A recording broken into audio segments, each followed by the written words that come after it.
Hello, buddy. San here, engineer, MBA, and investor. And in today's special video, we are going to be talking about CTX 112. Of course, this is CRISPR Therapeutics, the leading program for their battle against cancer, specifically with CAR T cells using CRISPR-Cas9. So before we do that, before we jump in this beautiful thread prepared to us by Yair on X.com, I do want to wish everybody happy holidays. It is 25th of December, and I made this video one because I had time, and two, I told myself, you know what? I'm sure there are a few people out there that are looking at their phone, looking at YouTube here and there between family dinners, family lunches, and family meetups. And I told myself, you know what?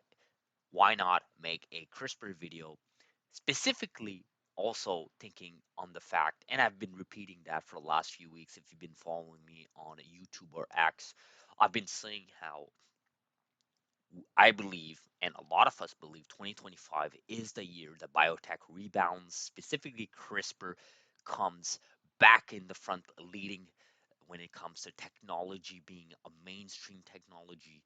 Not just CRISPR Therapeutics, we're talking about Beam, Caribou, NTLA, Verve, Editas, even Prime, all these companies in this space, right? I think even Mammoth Bio might come IPO. I really think 2025, 2026 are the next, it's the next frontier for us to move on to the next step, right? Um, I've said it a few times. This is the longest bear market we've seen in the biotech space ever, even longer than in the early 2000 days when we talked about the what's called the dot-com burst, even the late 2000s when obviously we were coming uh, from the crash of 2008 2009, even longer than that, right? So it's been the longest bear market ever. And the craziest part here is that is absolutely no reason to believe that we should be in a bear market other than the stock market basically reflecting that in the company prices. Data has been amazing. We've been getting a lot more data from these CRISPR companies. Everything has been good. It's not like the US administration changed and now they're against any of this technology, any of these genomic company. If anything, it's the opposite. So, anyways, I digress. Let's jump in this thread here. So, 112 CTX, what is it, right? This is basically their next iteration of CTX 110, which I kind of covered it in the past year. I remember in 2021, I used to make videos on it.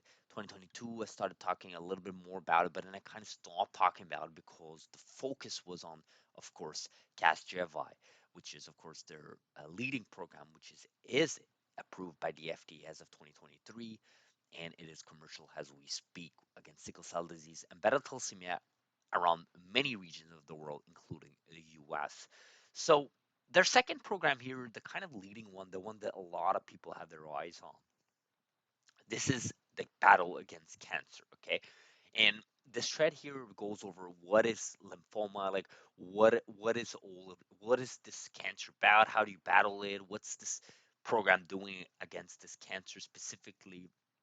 And obviously, I'm not gonna use this video to talk about what is this cancer, how do you tackle it, what's the side effects, what if you don't treat it. I'm not going to go over that. I'm not even going to go over how you actually this program actually works, right? You have this diagram. Of course, this is all about CAR T cells, but in just basically, if you want me to summarize it in a couple of words, is you have these healthy cells that you want to combat against unhealthy cells, which obviously are the ones causing the cancer.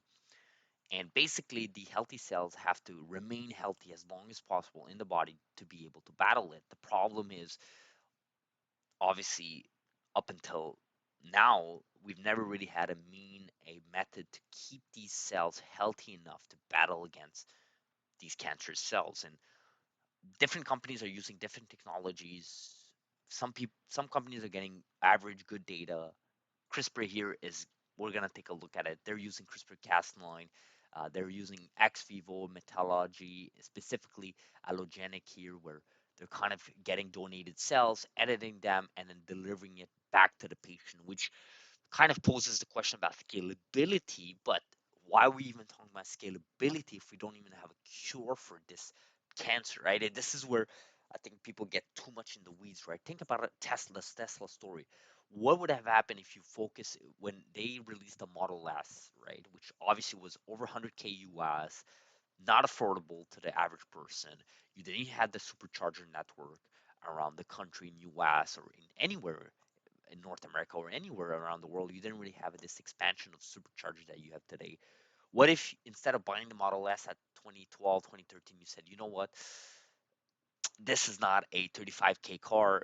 This is never going to work, right? Obviously, fast forward 12, 13 years later and the success of Tesla. And this is what I'm trying to get it to people is you got to see it step by step, right? There is no cure for lymphoma. There are no cures for any of these cancers, at least the ones of these companies are trying to tackle, CRISPR Therapeutics, for example.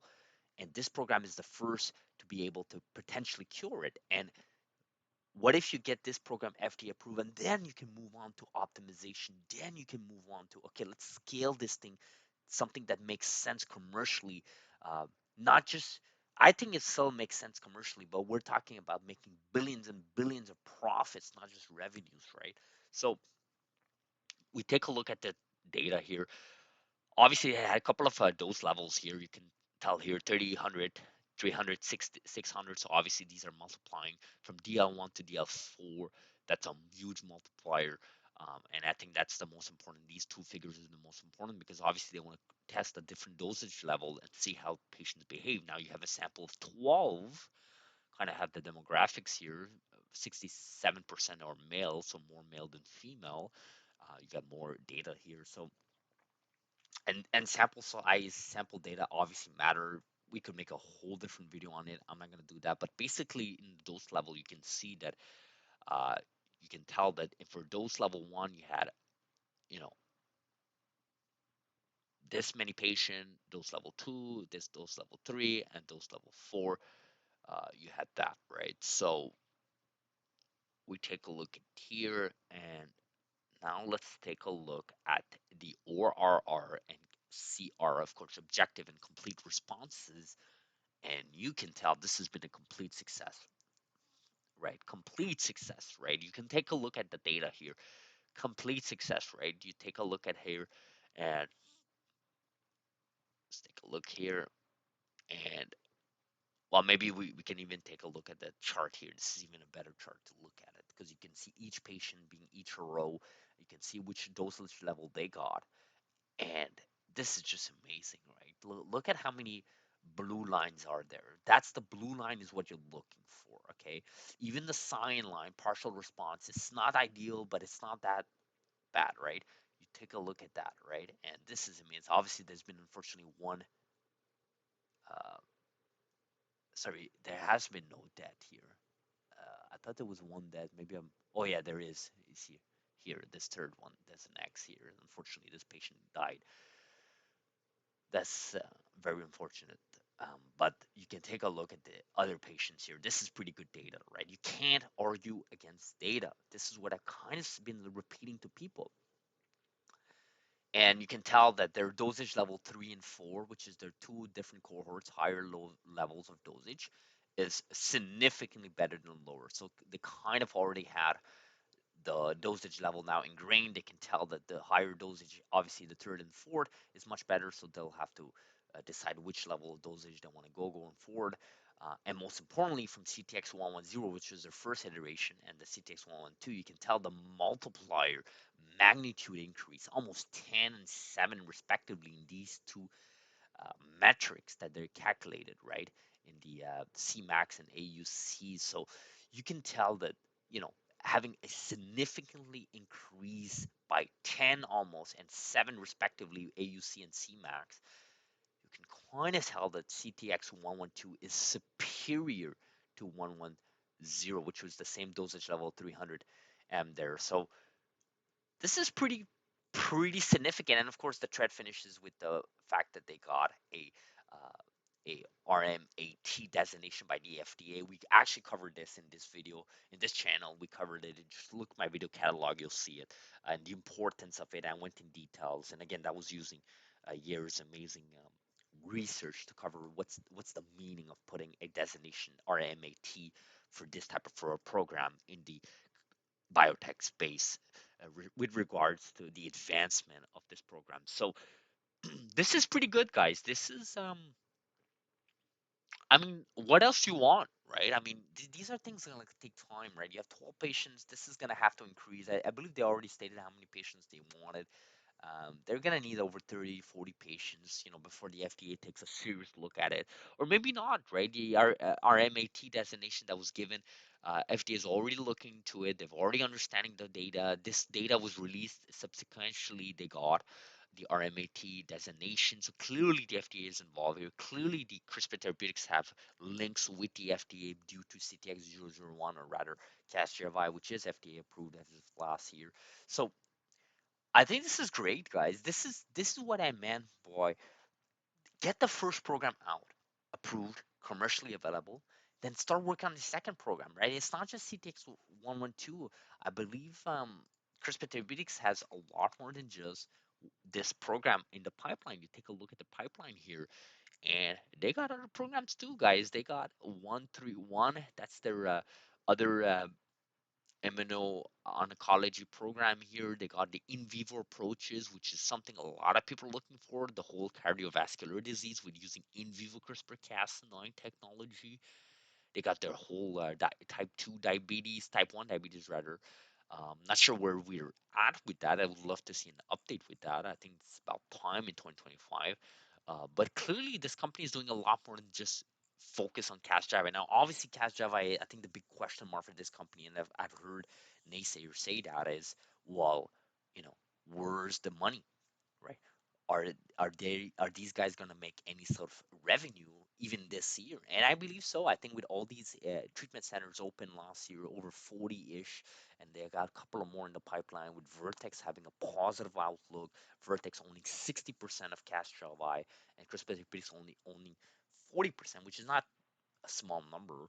I think this year we're going to see a lot more sales. We're going to see a lot more patients enrolled and dosed. And of course, we're going to get some money in for CRISPR Therapeutics. You'll see their balance sheet increase. You'll see them getting, of course, this is going to be a ramp up. It's not like next month you're going to see 1 billion and then, the following month another billion. That's not how it works, right? You're going to see a couple of millions. Then in the next quarter, you're seeing a couple of further millions, and it's going to scale slowly. And 2026 is going to start growing. 2027, it's going to grow exponentially. I strongly believe that, right? There's a case for it. We know this. CRISPR Therapeutics have said this in the past about 1,000 patients that they can end up dosing per year, right? Now, obviously, they're not going to reach that number in 2025, not even 2026. But later this decade, I strongly believe it, right? I think they can reach it. And even if they don't reach it, 800 patient. I mean, you do the math, right? If this we know the price per therapy, and maybe it has increased since then, since that number was given a year and a half ago. But let's say just conservative, let's say that price is the same. If you do 2.2 million here, right? Oh, sorry, let's 2.2 million, and you do 800 patients, right? Let's say 80% of what they've sold. That's a lot of money, guys. I don't know if you guys can see that. That's $1.8 billion in revenue. Now, obviously, they only get 40% of that. Uh, that's still 700,000 in revenue. Now, you make that profit here. I'll let you guys decide how much profit margin you want to put on that. I'm sure some of you can come up with that number, but it's not just going to be a couple of millions, right? It's going to be hundreds of millions. And this company is here to stay. And that's what I've been saying many, many times. So this is what I mean. The bear market is going to end at some point. You have to stay strong. You have to stay strong with conviction. And obviously, this is when communities matter. This is when putting data, real data up front, as opposed to just funded by suits and ties, by people that have absolutely no idea of CRISPR, that don't even know what biotech is, like genomics. All they're looking is a stock price analysis. You're not going to get anywhere with this space. I've said it in 2021. You have to be here for a long term, not just 1, 2, 3 years. We're looking at 5, 8, 10 years. I'm in it for the long term. Are you? Let me know in the comments, guys. What do you guys think about this trade here, part T, CTX112? Let me know. Like this video, guys. Please help the channel. Repost the video. Share share it, guys. Do subscribe. Really does help out our channel. Put the videos on the homepage. I'll see you guys.